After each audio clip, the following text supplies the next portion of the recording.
자, 이제부터 피고인들에 대한 서울중앙지방법원 2017 고합 1127호 특정 경제범죄 가중처벌에 대한 법률 위반 배임 사건의 변론을 시작하겠습니다.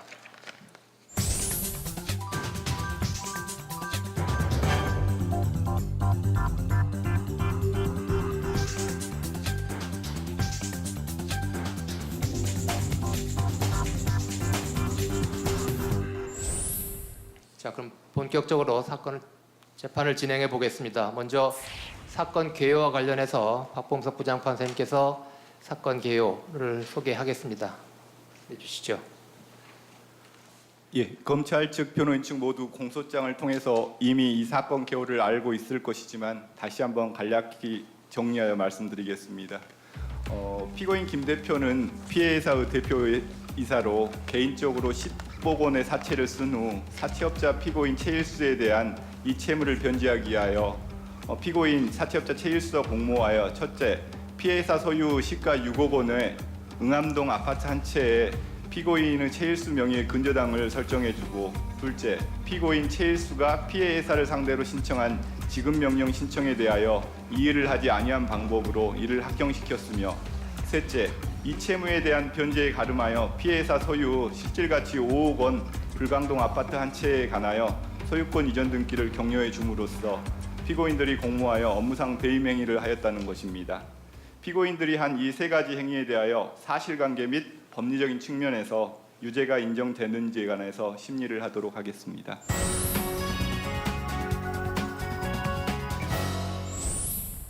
피고인들의 공소사실에 대한 쟁점 정리를 시작하겠습니다. 피고인 김 대표는 피고인 최일수와 함께 그에 대한 개인 채무 10억 원을 자기가 대표이사로 있는 피해 회사의 채무로 꾸몄으며, 그 목적의 일환으로 먼저 피고인 김 대표는 2015년 5월 25일 피해 회사 소유 아파트에 관하여 피고인 최일수 명의로 채권 최고액 5억 원 상당의 1순위 근저당권 설정 등기를 격려하여 주었습니다. 또한 피고인 최일수는 2015년 6월 9일 피해 회사에게 지급명령 신청을 하였고, 피고인 김 대표는 정본을 송달받은 후 14일 이내에 이 신청을 하지 않음으로써 지급명령을 확정되게 하였을 뿐만 아니라 2015년 9월에는 피해 회사 소유 아파트에 최일수 명의 소유의 이전 등기까지 격려하였습니다. 그러므로 이 사건에서 가장 먼저 변호인이 서면에서 공소의 최만수로부터 이미 제출받은 휴대전화기에 저장되어 있던 이 사건 전자정보를 열람하는 행위가 영장주의 위반이고 피고인들의 압수수색 절차 참여권을 위법하게 침해하였다고 주장하고 있으므로 이 사건 전자정보에 대한 증거 능력이 쟁점이 될 것입니다. 또한 피고인들의 각 행위는 특경가법 3조 1항 2호에 해당하는지, 즉 피고인들의 각 행위, 근저당권 설정 행위, 지급명령을 확정받은 행위, 소유권 이전 등기를 격려한 행위가 업무상 배임죄의 구성요건인 손해에 해당하는지가 주요 쟁점이 될 것입니다. 이러한 쟁점들을 바탕으로 향후 주변론하도록 하겠습니다. 네, 변호인 측에서 쟁점 정리해 주시죠. 네, 변호인 쟁점 정리 시작하도록 하겠습니다. 이 사건과 관련하여 가장 주된 증거가 되는 것은 바로 이 사건 전자정보가 될 것입니다.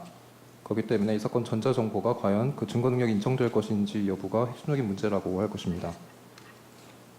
이 사건 전자정보의 증거 능력과 관하여 문제가 되는 것은 영장주의를 위배하였는지, 그리고 피고인들의 참여권을 보장하지 아니한 위법이 있는지, 그 두 가지가 중심이 될 것입니다.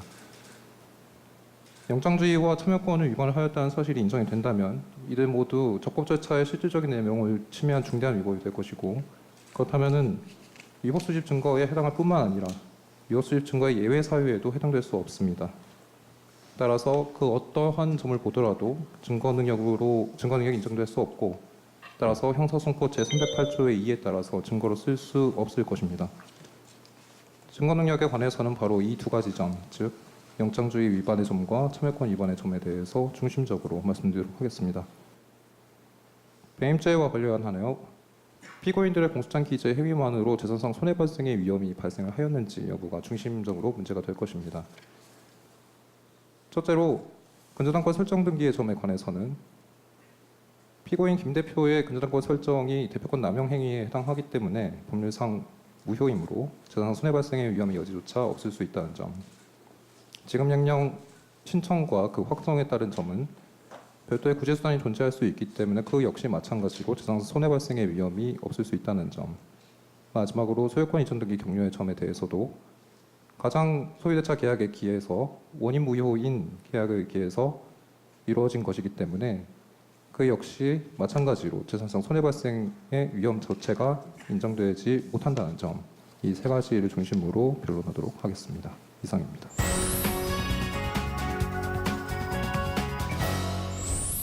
시작하겠습니다. 먼저 이 사건 전자정보의 증거 능력에 관하여 검토하도록 하겠습니다. 첫째, 이 사건 전자정보는 적법하게 수집되었으므로 그 증거 능력이 있습니다. 이미 제출물의 압수는 형사소송법 제218조에 의해 영장주의 예외로 인정됩니다. 이러한 이미 제출물의 압수가 적법하기 위해서는 제출 범위 내에서 적법할 수 있습니다. 그런데 휴대전화기 자체를 이미 제출받은 경우 제출자가 특정 정보에 대해서는 제출하지 않겠다는 의사를 표시하는 등 특별한 사정이 없는 한 그 안에 들어있는 전자정보를 모두 포함하여 이미 제출한 것으로 보아야 합니다. 따라서 이 사건 전자정보도 이미 제출된 것으로 보아야 합니다. 또한 대법원은 수사기관이 적법하게 압수한 압수물이 그 자체로 다른 범죄의 증거로서도 의미가 있는 경우 이를 이용하여 다른 범죄를 수사하고 그 다른 범죄의 증거로 사용하는 것은 원칙적으로 제한이 없다고 봐야 한다고 판시하였습니다. 따라서 이 사건 전자정보는 피고인들에 대하여 별도의 영장 없이 압수가 가능하며 피고인들의 공소사실에 관한 증거로 사용하는 데 있어서 제한이 없습니다. 둘째로 이 사건 전자정보 열람에 관하여 피압수자인 최만수에게 참여권을 보장한 것만으로 충분합니다. 수사 단계의 압수수색에서는 피압수자와 피의자가 다른 경우 피압수자에게만 참여권을 보장하면 됩니다. 최근 선고된 2015도 12400호 판결에서도 형사소송법 제219조 제121조는 수사기관이 압수수색 영장 집행 시 피압수자 또는 변호인은 이에 참여할 수 있다는 취지로 규정하고 있다고 보았습니다. 이는 참여의 기회를 보장해야 할 대상은 피압수자이기만 하면 된다는 뜻이지 피압수자가 아닌 피의자는 아니라고 해석한 것입니다. 따라서 이 사건의 경우 피고인들에게 보장해야 할 참여권 자체가 없습니다. 그러므로 이 사건 전자정보는 적법하게 수집된 증거로서 그 증거 능력이 있습니다. 다음으로 피고인들에 대한 특경가법 제3조 제1항 위반의 점입니다. 피고인들의 각 행위는 모두 배임죄의 구성 요건인 손해 발생의 요건을 충족합니다.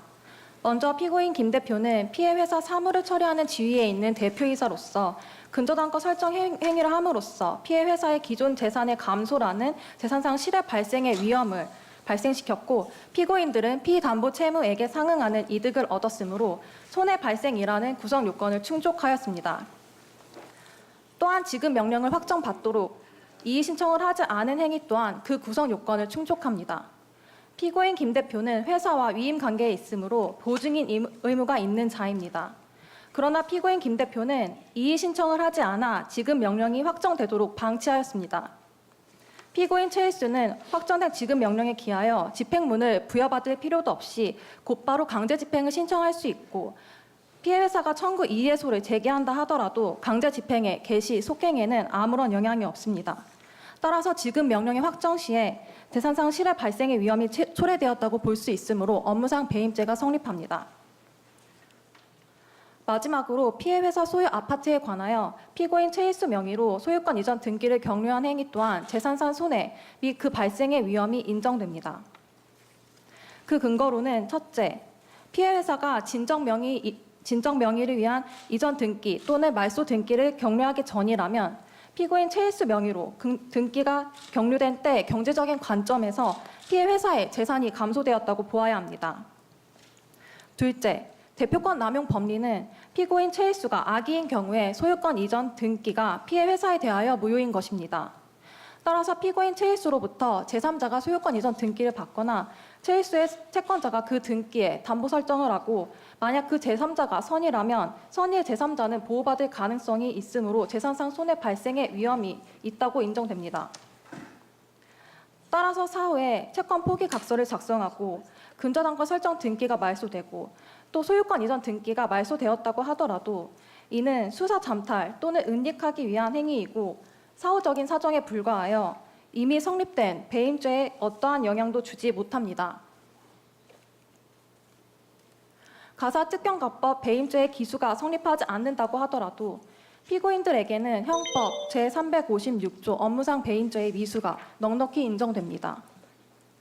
피고인 김 대표가 배임의 범위를 가지고 근저당권 설정 행위와 지급 명령에 대한 이의 신청을 제기하지 않았고 피해 회사 아파트를 소유권 이전 등기까지 해주었으므로 업무상 배임죄의 실행에 착수하였다고 볼 수 있습니다. 따라서 본 검사는 공소장 변경을 통해 형법의 업무상 배임죄의 미수를 예비적 공소사실로 추가하고자 하므로 이를 적극 검토해 주시길 바랍니다. 이상입니다. 네, 변호인 측 변론하시죠. 네, 변호인 측 변론하도록 하겠습니다.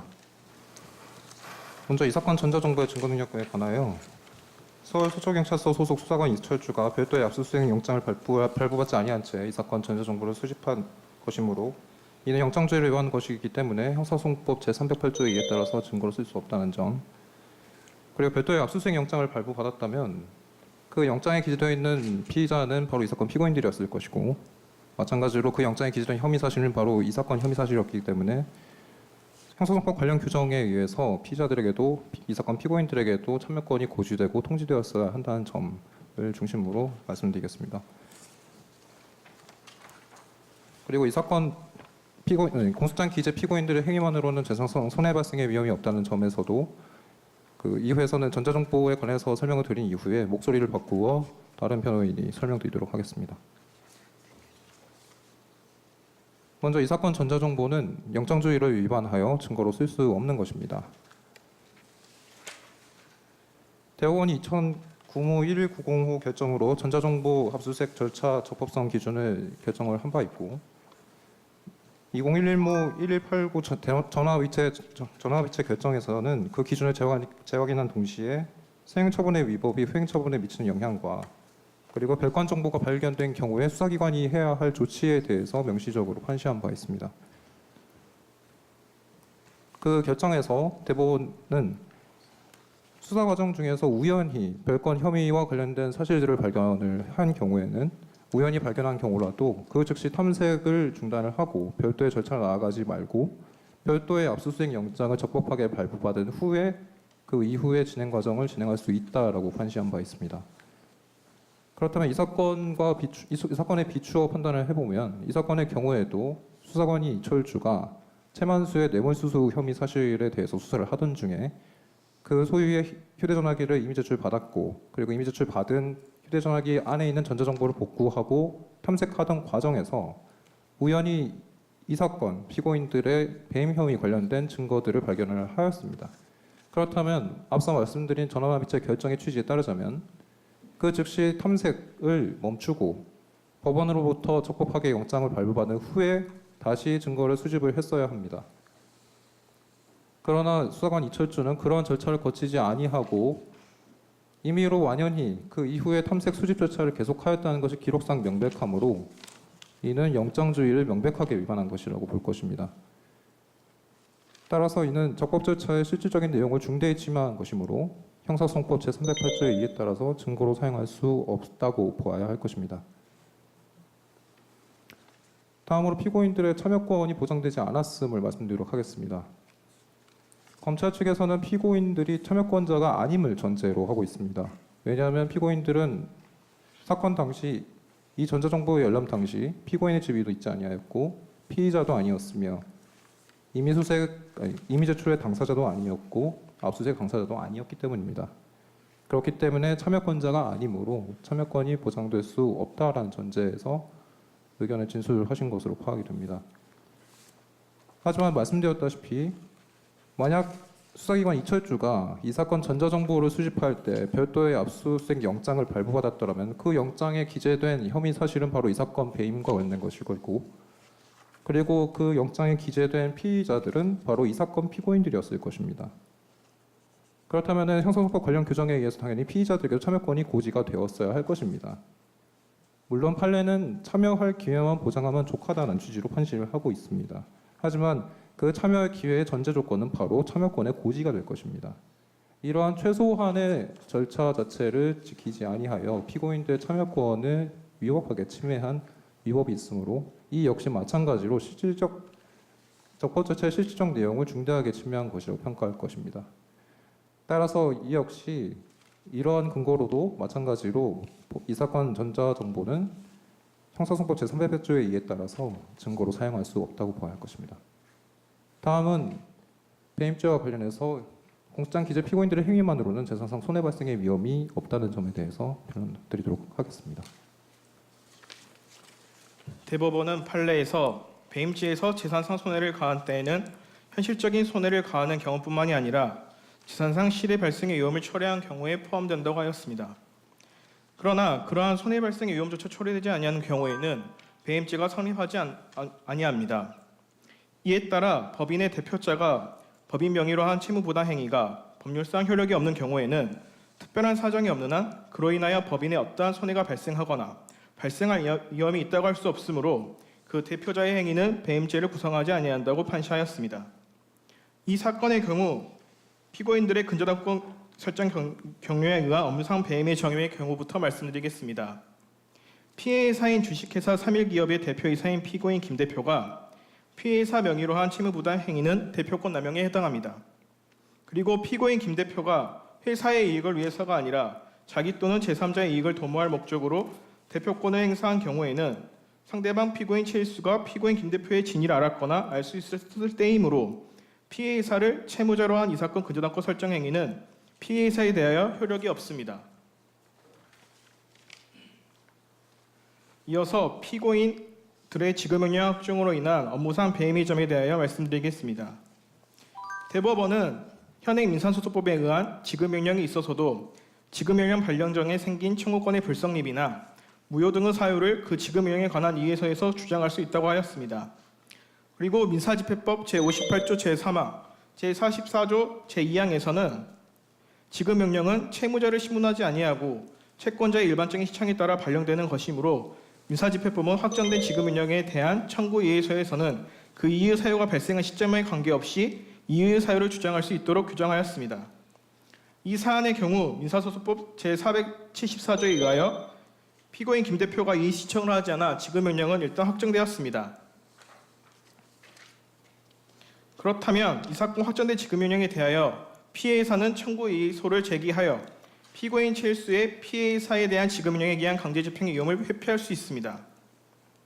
그러므로 이 부분 공소사실들은 범죄가 되지 아니할 때에 해당하는 바 형사소송법 제325조 전단에 의하여 무죄를 선고하여 주시기 바랍니다. 이상입니다. 재변론 시작하겠습니다. 먼저 이 사건 전자정보는 임의 제출에 의해 적법하게 압수된 것이므로 영장을 발부받을 필요가 없습니다. 또한 영장을 따로 발부받았다 하더라도 이 사건 전자정보의 소유자는 채만수이기 때문에 채만수가 피압수자이고 그에 대해서만 참여권을 보장하면 될 것입니다.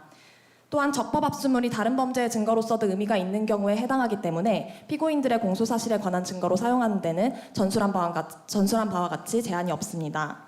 또한 이 사건 전자정보는 채만수의 뇌물수수 혐의와 관련성이 인정되므로 임의 제출에 의해 적법하게 압수된 것으로 보아야 합니다. 객관적 관련성에는 혐의 사실과 기본적 사실관계가 동일한 범행 또는 동종 유사의 범죄까지 포함되고 인적 관련성에는 공범, 간접정범, 필요적 공범의 피고 사건에 대해서까지 인정됩니다. 채만수는 서울 서초구청 건설과장으로서 2016년 6월경 건설업자로부터 건축 인허가 관련 편의 제공의 대가로 5천만 원 상당의 뇌물을 수수하였다는 피의 사실로 이 사건 휴대전화기를 제출하였습니다. 피고인 김 대표는 건설업을 목적으로 하는 회사의 대표라는 점, 이 사건 전자정보는 채만수의 위 뇌물수수 혐의의 상습성의 자료, 범행 동기, 방식 등에 대한 정황 자료로서 수사 단계에서 활용될 가능성이 있다는 점을 고려할 때 그 객관적 인적 관련성이 인정됩니다. 따라서 이 사건 전자정보는 채만수의 뇌물수수 혐의에 대한 관련성이 인정되므로 채만수의 임의 제출에 의해 적법하게 압수된 증거입니다. 그러므로 증거 능력이 있습니다. 가사 이 사건 전자정보의 수집이 위법하다 하더라도 예외적으로 그 증거 능력이 인정되는 경우에 해당합니다. 위법 수집 증거의 증거 능력이 예외적으로 인정되기 위해서는 수사기관의 절차 위반이 적법 절차의 실질적 내용을 침해한 경우가 아니고 오히려 그 증거의 증거 능력을 배제하는 것이 형사사법 정의를 실현하고자 한 취지에 반하는 결과를 초래하는 경우여야 합니다. 이 사건의 경우 수사기관이 채만수로부터 적법하게 임의 제출을 받았고 피압수자인 채만수에게 복구 및 열람 예정임을 미리 통보하였습니다. 이러한 사정을 종합적으로 고려할 때 수사기관의 절차 위반 행위가 영장주의를 의도적으로 잠탈하기 위한 것이 아니었고 이 사건 전자정보는 피고인들의 공소사실에 대한 핵심 증거로서 그 증거 능력을 배제할 경우 오히려 형사사법 정의 실현에 반하는 결과를 초래하는 예외적인 경우에 해당합니다. 따라서 이 사건 전자정보를 피고인들에 대한 유죄 인정의 증거로 사용할 수 있습니다. 피고인들의 특경가법 배임의 점에 대해 이어 변론하도록 하겠습니다.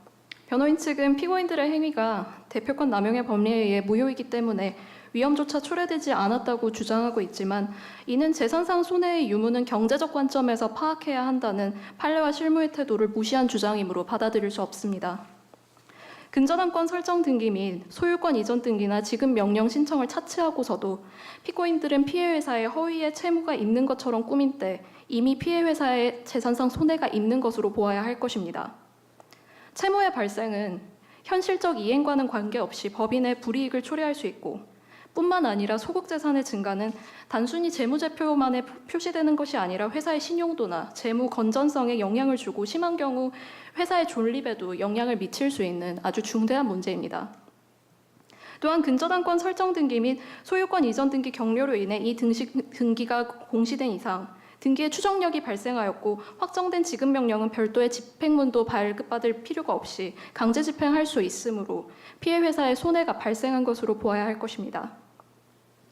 변호인 측은 이어 등기말소나 청구 이의해소를 제기할 수 있어 재산상 손해가 없다고 주장하지만 이는 업무상 배임죄가 이미 성립되고 난 이후의 사정일 뿐이고 이러한 사후적 사정은 이미 기수로 성립된 업무상 배임죄에는 영향을 주지 못한다고 할 것입니다.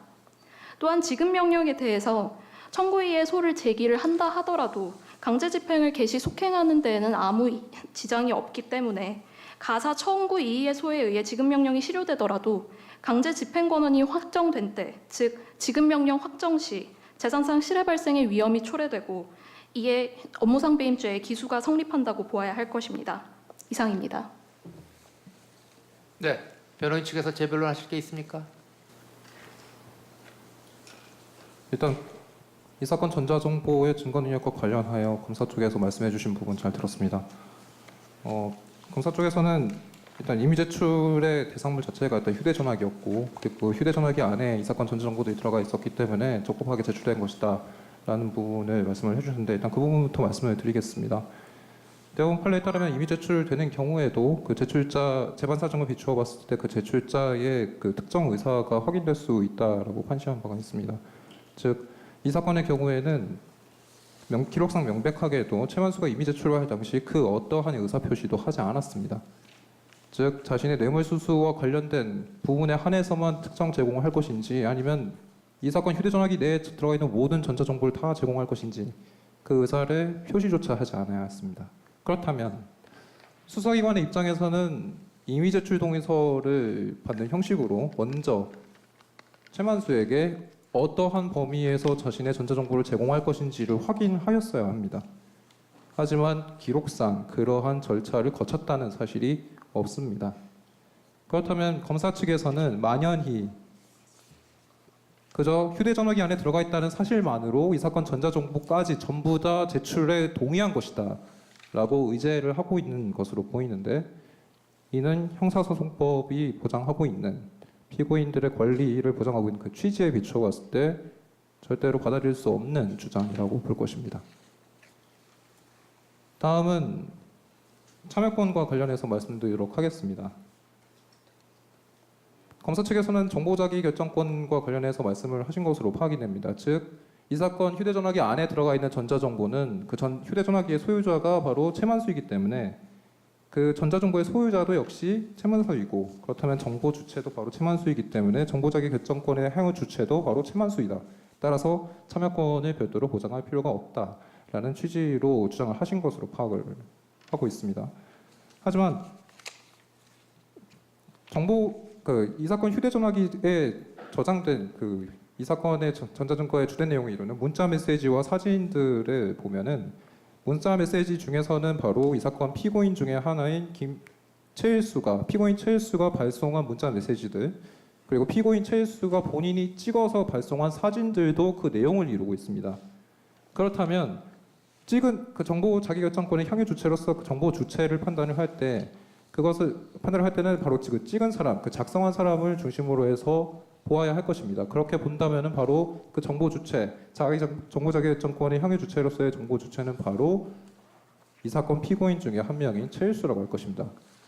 이러한 전제에서 본다면 수사기관으로서는 적어도 피고인 최일수에게는 참여권을 고지하고 보장을 했어야 할 의무를 지게 되는 것입니다. 달리 또 말씀드리자면 방어권의 측면에서도 문제가 될 수 있습니다. 설령 검사 측의 주장대로 정보자기결정권의 측면에서 그 주체가 최일수가 아니라 최만수라는 전제에서 바라본다고 하더라도 바로 방어권 측면에서도 문제가 될 수 있다고 봅니다. 헌법재판소는 방어권과 관련해서 그러니까 법률에 의한 재판의 의미에 대해서 이렇게 밝힌 바가 있습니다.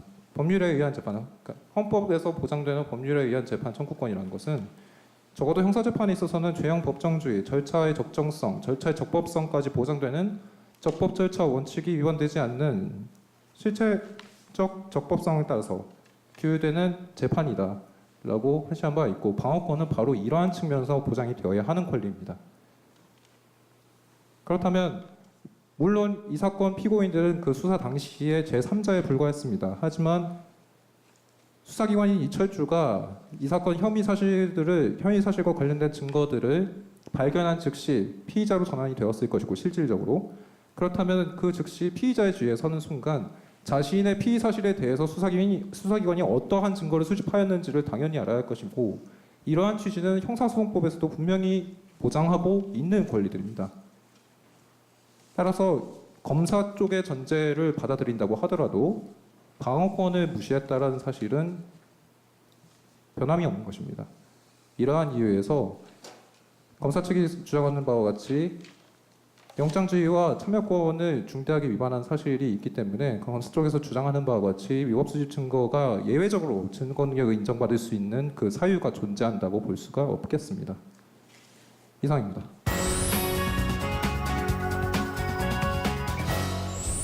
먼저 검찰 측에 좀 물어보겠습니다. 아까 이 전자정보 증거 능력과 관련해서 얼핏 제가 제대로 잘못 들었는지는 모르겠습니다만은 그 김 대표와 최만수와의 인적 객관적 관련성이 있기 때문에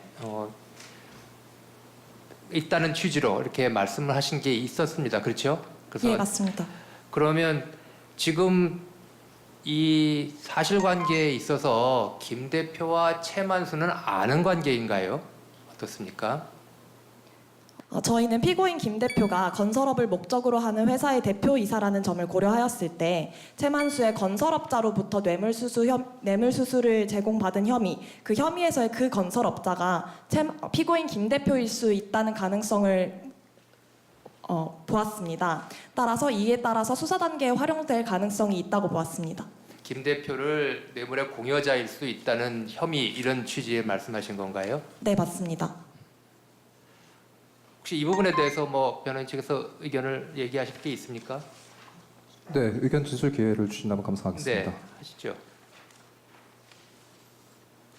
검사 측에서 말씀하셨을 때 그 관련성 부분에 대해서도 사실 동의하지 못하는 부분이 굉장히 많았습니다. 특히나 인적 관련성과 물적 관련성 두 부분 전부 다 관련해서 설명드리도록 하겠습니다. 검사 측 주장을 다시 한번 되짚어보면 건설업이란 동종 업종에 종사를 하고 있다. 즉 피해 회사인 삼일기업이 마찬가지로 건설업을 주된 사업으로 하고 있고 그리고 건설업이란 동종의 사실이 연관되어 있기 때문에 그 물적인 관련성이 있다는 취지로 주장을 하셨는데 건설업 같은 업종에 종사를 하고 있다는 우연한 사실 또는 우연한 사정만으로도 물적 관련성을 인정할 수 있는지 또는 그 우연한 사정이 물적 관련성을 입증을 하는데 충분하게 작용을 했는지는 변호인 측으로서는 의문을 가지지 아니할 수가 없습니다. 인적 관련성과 마찬가지로 인적 관련성에 대해서도 방조의 고의에 대한 입증이 검사 측의 주장만으로는 부족하다고 볼 것입니다. 즉 검사 측에서 이제 전제를 하였던 것이 회수 방안에 대해서 지속적으로 의사소통을 했기 때문에 적어도 방조의 고의가 있다라는 취지로 일단 주장을 하셨는데요. 근데 그 회수의 방안, 즉 문자 메시지를 통해서 또는 사진을 통해서 지속적으로 의논한 그 회수의 방안이 곧 이 사건의 배임 행위를 지칭을 한다고 볼 근거는 어디에도 없을 것입니다. 그러니까 이처럼 물적 관련성과 인적 관련성에 관한 입증이 굉장히 부족하기 때문에 변호인 측에서는 검사 측의 주장을 받아들이기가 어렵습니다. 이상입니다. 자, 그럼 변호인한테 좀 더 질문을 해보죠. 아까 변론을 하시면서 그 최만수에게 이 휴대전화기를 이미 제출받을 당시에 어떠한 의사도 최만수가 얘기한 바 없다라고 그걸 전제로 변론하실 것으로 들었는데 혹시 이미 제출에 응해서 이 휴대전화기를 수사기관에 제출하는 행위로 이 안에 있는 정보는 전부 제공하겠다라는 전체 의사가 추정된 것으로 볼 수 있는 여지는 없을까요? 이 부분에 대해서 변호인 의견은 어떻습니까? 답변드리겠습니다. 근데 그러한 경우에는 그 이미 제출을 하겠다는 의사에서 명백하게 나타났다고 볼 수 없는 게 이 사안에서는 그 최만수는 삭제한 그 부분은 삭제하고 제출하였습니다. 그래서 이 사건 정보는 삭제된 상황이었고 최만수는 그러한 상황에서 이미 제출한 것이기 때문에 이러한 사정까지 고려해 주신다면 그 이미 제출 범위에 포함된다는 것은 최만수의 의사라고 볼 수 없는 게 상식에 더 부합한다고 보입니다. 복구하는 것을 허용하겠다는 의사는 없었다는 취지라는 걸 이해하면 되나요? 그 부분에 대해서는 제가 설명드리도록 하겠습니다. 네. 기록상 명백하게 드러난 사실은 최만수에게 분석관 박세분과 그리고 수사관 이철주가 두 차례에 걸쳐서 참여권이 있다, 그리고 참여 기회를 고지를 한 바가 있습니다. 그런데 최만수가 자신의 건강 상황의 이유를 들어서 그 두 번의 기회를 모두 다 행사를 하지 아니한 것은 사실입니다. 그런데 그렇다고 해서 기록상 명백하게 드러난 최만수의 의사는 건강상의 이유로 그 참여권을 행사하기 어렵다라는 사정에 불과합니다. 근데 그러한 사정을 두고 자신이 최만수의 휴대전화기 내에 있는, 그러니까 자신의 휴대전화기 내에 있는 모든 전자정보를 다 제출하겠다라는 의사까지 추단을 하기에는 너무나 무리가 많다고 볼 것입니다. 특히나 이 사건처럼 형사사건에 있어서는 특히나 명확하지 아니한 것은 의심스러울 때는 피고인의 이익으로 판단을 해야 할 것입니다. 그러한 법리에 비추어 보았을 때도 제출자인 최만수의 의사가 명확히 특정되지 아니한 이상 피고인에게 유리하게 판단을 해주십사 요청드리는 바입니다. 이상입니다. 네. 혹시 이 부분에 대해서 검찰 측에서 뭐 의견이 있으신가요? 네. 네, 말씀하시죠. 네, 먼저 최만수는 건강상의 이유로 디지털 복구 작업과 복구 정보의 열람에 참여하지 못하겠다고 대답한 다음 실제로 참여하지 않았는데 변호인 측의 주장과 같이 만약 그런 제출한 정보를 제한하는 의사가 있었다면 대리인 내지 변호인이라도 보내서 반대 의사를 표명했어야 할 것입니다. 그런데 그런 아무런 조치도 취하지 않고 실제로 그냥 단지 참여하지 않았다는 것은 본인이 그 휴대전화기에 저장된 모든 전자정보를 제출하겠다는 것을 표명한 것으로 볼 수 있습니다. 또한 형사소송법 제219조에 의해 준용되는 제120조에 따르면 압수수색 시 필요한 처분에 해당하여 별도의 영장 없이도 전자정보를 보관하고 분석하는 것을 허용하고 있습니다. 따라서 이에 따르면 삭제된 전자정보를 보관하는 것 행위 역시 적법한 행위로서 이 사건 전자정보의 증거 능력을 인정할 수 있다고 보아야 합니다. 네. 자, 이 배임 부분과 관련해서 양쪽의 의견을 좀 물어보겠습니다. 요즘 저희들처럼 직업복관이 아니라 국민참여재판도 많이 이제 지금 실시되고 있는데 일반인의 시각에서 볼 때 지금 이 공소사실은 하나는 담보를 설정하는 것이고요. 하나는 지급 명령을 받은 것이고 하나는 실제로 소유권 이전 등기를 넘겨준 그런 공사실 3개가 지금 연이어서 붙어 있는데 그냥 일반인의 법률 전문가가 아닌 일반의 시각에서 봤을 때는 그냥 담보를 잡은 것에 불과하고 소유권은 그냥 소유자가 가지고 있는 상황. 하나는 뭐 기판력의 문제가 됩니다만 어쨌든 법원에 가서 판결과 같은 거를 일반인은 지급 명령과 판결을 잘 구별하지 못할 테니까요. 판결을 받은 사안이고 어떤 건 완전히 소유권도 넘겨준 등기필증, 그죠? 등기권리증까지 다 넘겨준 사안이라서 경제적 관점이라고도 표현하는데 좀 달라 보이거든요. 그렇죠. 그런데 뭐 한쪽에서는 전부 다 이제 유죄다, 한쪽에서는 전부 다 무죄다라고 지금 주장하고 계시는데 이 세 가지의 그 좀 다른 관점에 따라서 뭐 일부는 좀 달라질 여지는 없는 건가요? 그럼 먼저 검찰 측 의견은 어떻습니까? 기본적으로 저희는 모든 행위에 유죄가 성립된다고 보는 입장이고, 그리고 일반인의 시선이라고 말씀을 하셨는데 이 배임죄 자체는 위헌범이라고 보고 있기 때문에 재산상 실해 발생의 위험만 있더라도 기수가 성립된다고 보아야 합니다. 만약에 재산상 손해라고는 분명 근저당권 설정 등기만으로는 볼 수 없을지도 모르겠지만 그 재산상 실해 발생의 위험이 있는 것만으로는 위험이 있으면 바로 배임죄의 기수가 성립되기 때문에 저희는 모든 행위가 유죄라고 생각합니다.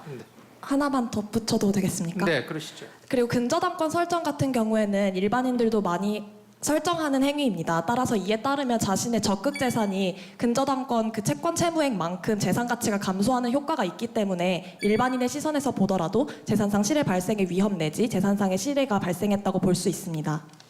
네, 변호인 의견은 어떻습니까?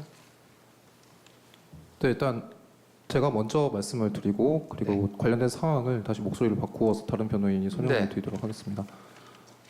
일단 대법원 판례가 배임죄와 관련해서 위헌범으로 보고 있다는 것은 그 다수 의견이 위헌범으로 보고 있다는 것은 뭐 주지의 사실입니다. 그렇지만 위헌범으로 보기 때문에 특히나 형벌이기 때문에 그 구성요건의 해석과 관련해서는 굉장히 엄격하고 제한적으로 해석을 해야 할 것입니다. 그러니까 침해범이 아니라 그냥 손해가 발생을 했다는 결과를 요구하는 것이 아니라 그러한 손해가 발생할 위험만으로 처벌하는 것이기 때문이죠. 그런데 이 사건과 관련해서도 보건데, 그러니까 위헌범이라고 할 때 그 요건을 엄격하고 제한적으로 해석해야 하는 이유를 제가 비유적으로 설명해 드리자면, 그렇다면 채무불이행을 한 모든 사람들은 배임죄로 다 처벌을 해야 하는 겁니까? 이것 역시 굉장히 상식에 어긋나는 결론일 것입니다. 그러나 위헌범에 관련된 논리를 무제한적으로 확정을 하게 되면 바로 이렇게 비상식적인 결론이 도출될 수도 있습니다. 따라서 위헌범으로 해석하는 한 배임죄의 구성 요건, 특히나 재산상 손해 발생의 위험이라는 부분은 굉장히 엄격하게 해석해야 할 필요성이 있을 것입니다. 같은 취지에서 대법원 판례도 그냥 재산상 손해 발생의 위험이 아닌, 즉 경제적 관점에서 바라봤을 때 그냥 재산상 손해 발생의 위험이 아니라 구체적이고 현실적인, 즉 현실적으로 손해가 발생한 것과 다를 바 없을 정도의 구체적이고 현실적인 위험이 발생할 것을 요구하고 있습니다. 이처럼 엄격하고 제한적으로 그 구성 요건의 해석을 하고 접근을 해야 한다는 점에 대해서 먼저 말씀을 드리겠습니다. 이하에 대해서는 다른 변호인께서 설명을 드리도록 하겠습니다. 네. 이어서 답변드리겠습니다. 지금 국민 참여 재판이라는 전제 하에서 본다면 지금의 현재 피고인들에게 좀 미안하지만 이제 조금 경우에 따라서 결론이 전 달라질 수 있다고 판단하였습니다. 이제 담보권 같은 경우에는 그 피담보 목적을 달성하는 게 가장 큰 이익입니다. 그런데 이제 사안의 경우에는 대표권 남용에 해당하고 무효인 경우이기 때문에 그것을 실현받을 위험조차가 발생하지 않았습니다. 하지만 그 사안 달리하는 추가된 쟁점으로 나온 그 소유권 이전 등기를 넘겨준 것은, 이 부분은 이제 일반 상식적으로 보았을 때는 소유권 이전 등기가 격려되는 순간 그 자체로서 위험이 발생되었다라고 사람들은 생각할 것 같습니다. 네, 이러한 점이 약간의 차이가 있다고 판단하였습니다. 그리고 지급 명령 같은 경우에는 이건 확정된 판결이고 이거에 대한 기판력이 존재한다고 하지만 이미 판례에서 그 확정 판결이 되더라도 기판력은 존재하지 않는다고 판례가 이미 나와 있기 때문에 이 부분에 대해서는 인정해야 된다고 보여집니다. 예, 그 배임죄 방금 성립에 관해서 좀 심층적으로 한 번 더 몇 가지 물어보겠습니다. 우선 그 변호인, 그러니까 검찰 측에 물어보겠습니다. 아까 이 세 가지 행위는 다 뭐 그러니까 손해 발생 위험성이 굉장히 큰 행위로서 당연히 유죄다라는 취지로 했는데 사실 좀 구별이 되지 않습니까? 그러니까 세 가지 행위, 왜냐하면은 근저당권 설정 행위는 바로는 아니고 뭔가 하나의 행위가 더 필요하고, 그리고 지급명령도 그거 자체로 하는 거, 지급명령을 가지고 강제 집행을 해야 뭔가 재산상 이득이 실현이 될 것이고, 근데 소유권 이전 등기는 바로 등기가 넘어감으로써 뭔가가 그 재산상 이득이 받아치는 뭐 그런 좀 차이점이 있는 것 같거든요. 아까 그 검찰 측에서는 다 안 되더라도 그러니까 실해 발생 미수는 된다고 그랬는데 그러면은 기수 시점은 각 행위에 뭐 혹시 미수라고 주장할 때 언제가 기수가 될 수 있다고 생각을 하는지 기수하는 측에서 한번 의견을 말씀해 주시기 바랍니다.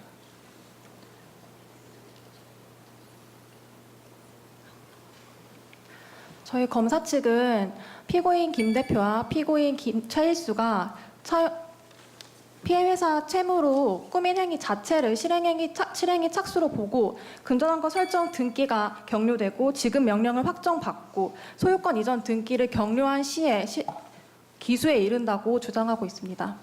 기수 근저당을 설정을 했을 때 지금 아까 얘기로는 근저당을 설정을 했을 때 미수가 그러니까 실해 발생이 위험이 없는 경우에는 미수에 그칠 수 있다라고 아까 얘기를 들은 것 같거든요. 검찰 측 그렇게 아까 주장하지 않았던가요? 예비적으로. 네, 예비적으로 주장한 그러면은 것입니다. 예비적으로 그렇게 주장을 했을 때 그러면은 언제 기수가 되느냐는 거죠. 만약 그 시점에서 근저당권의 경우에는 근저당권이 실행이 되어서 경매로 낙찰이 되는 경우를 기수 시점으로 보아야 할 것입니다. 그리고 지급 명령 확정의 경우에는 만약 그것도 미수로밖에 볼 수 없다면 그 경우에도 그 권한에 기해서 확정된 지급 명령 권한에 기해서 강제 집행에 나아갔을 때 그로 인해서 어떤 재산을 받아왔을 때 그때를 기수로 보아야 할 것이라고 생각합니다. 네, 알겠습니다. 그 변호인 측에 질문을 하도록 하겠습니다.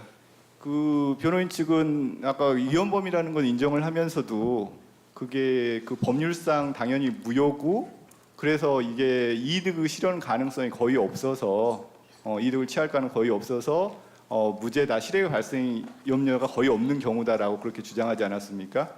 근데 사실 우리가 이거 법률상 관점에서는 다 어떤 대표권 남용이고 그걸 상대방이 알고 있어서 무효라는 거에 대해서는 별 의심이 없는 사안인 것 같습니다. 근데 이건 회사의 입장에서는 둘 사이에서는 당연히 그런데 회사의 입장에서는 당연히 이 사람들이 그 개인 채무 변제를 위해서 회사 재산을 나중에라도 그 이용해서 채무 변제 이용하려고 이렇게 행위를 한 것인데 당연히 회사 입장에서는 실해 발생의 위험이 있다고 봐야 되는 것은 아닌지 그거에 대해서는 어떻습니까?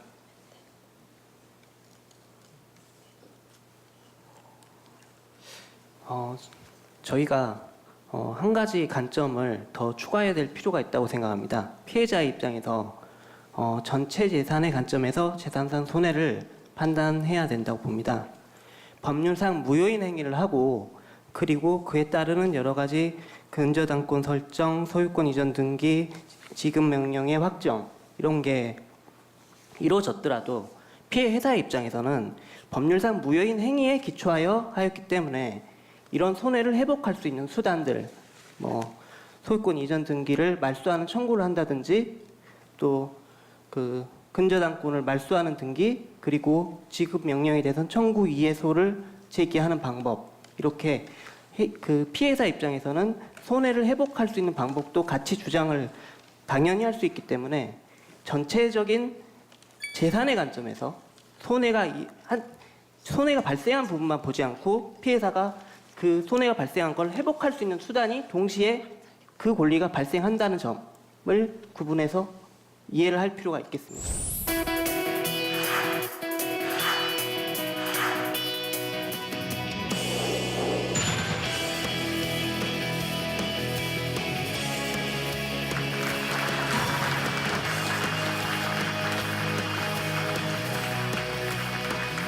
이 특별 가중 사유에서는 가해자의 행위 불법의 중대성 요소를 검토합니다. 공적 사안에 관한 비판을 주된 취지로 하고 있기 때문에 그 위법성이 조각됩니다. 무관 정보인지 유관 정보인지를 판단하는 것은 다른 기준에 의하여야 합니다.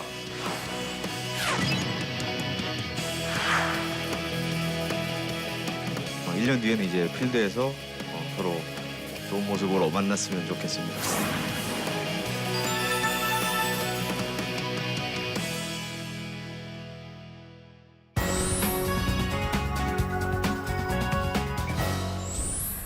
검사 측 종합변론 시작하겠습니다. 먼저 이 사건 전자정보는 적법하게 수집된 증거로 증거 능력이 있습니다. 최만수는 휴대전화기에 들어있는 전자정보를 모두 임의로 제출한 것으로 이 사건 전자정보에 대해 제출하지 않겠다는 의사표시를 한 사정은 찾아볼 수 없습니다. 그러므로 이 사건 전자정보는 임의 제출에 의해 적법하게 압수된 것이고 수사기관이 영장을 발부받지 않더라도 그 증거 능력은 당연히 인정됩니다. 나아가 변호인 측은 피고인들에게 이 사건 전자정보에 대해 참여권을 보장하지 않았다고 주장합니다. 하지만 수사기관이 참여의 기회를 보장해야 하는 것은 그 주체는 피압수자이지 피의자가 아닙니다. 수사기관은 피압수자인 최만수에게 참여권을 이미 부여하였고 통지했으므로 수사기관은 압수수색 영장 집행 절차를 모두 충실히 이행한 것입니다.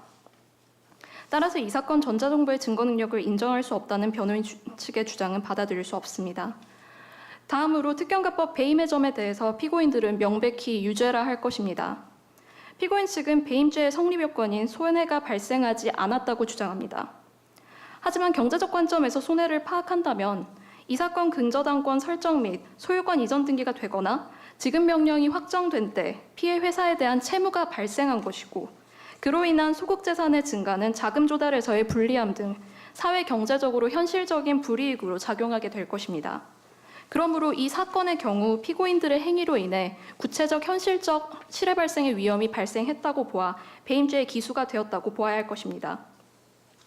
변호인 측은 등기말소나 채권 포기 각서 등의 사후 사정을 들고 있지만 이는 업무상 배임죄가 이미 성립하고 난 이후의 사정일 뿐이고 이러한 사후적 사정은 이미 성립된 것에 영향을 주지 못합니다. 오히려 피고인들은 뒤늦게 수사가 개시된 직후 아무런 대가를 주고받지 않은 채 채무 변제를 원인으로 한 말소 등기를 격려한 것으로 이는 범죄 혐의를 숨기기 위한 의도적인 수사 잠탈 행위로 보아 중하게 처벌해야 함이 마땅합니다. 그러므로 피고인들을 특경가법 배임의 점에 대해 유죄로서 엄중히 처벌해 주시기 바랍니다. 이상입니다. 네, 변호인 측 최종 변론하시죠. 예, 변호인 측 최종 변론 시작하겠습니다. 이 사안은 피고인 최일수의 사촌형인 최만수를 뇌물수수 혐의로 수사하던 중 휴대폰을 임의 제출받아 사실관계 동일성을 인정할 수 없는 별건 정보를 수집함에 따라 시작된 사안입니다.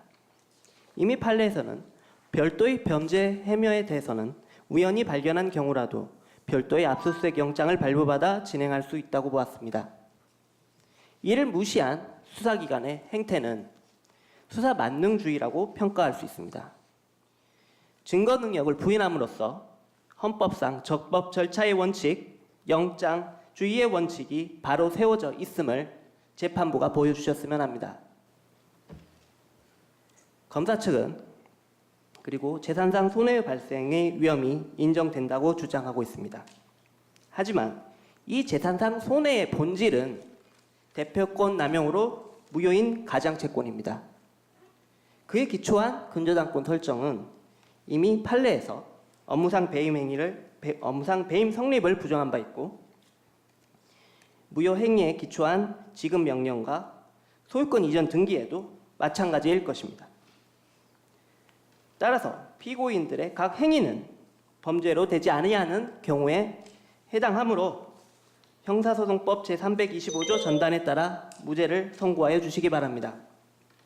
만약 축소 사실을 인정하신다면 즉 업무상 배임 미수가 성립한다고 보더라도 증거 수집에 증대한 위법이 있음에 따라 이는 범죄의 증명이 없는 때에 해당하므로 형사소송법 제325조 후단에 따라 무죄를 선고하여 주시기 바랍니다. 이상입니다. 네, 양쪽의 최종 변론 들었습니다. 2017고합 1127호 변론을 모두 마치겠습니다. 자, 수고하셨습니다. 꾸민 행위 자체를 실행의 착수로 보고 재산을 받아왔을 때 그때를 기수로 보아야 할 것이라고 생각합니다. 특경가법 배임의 점에 대해 유죄로서 엄중히 처벌해 주시기 바랍니다. 비상식적인 결론이 도출될 수도 있습니다. 기판력은 존재하지 않는다고 판례가 이미 나와 있기 때문에 바로 세워져 있음을 재판부가 보여주셨으면 합니다.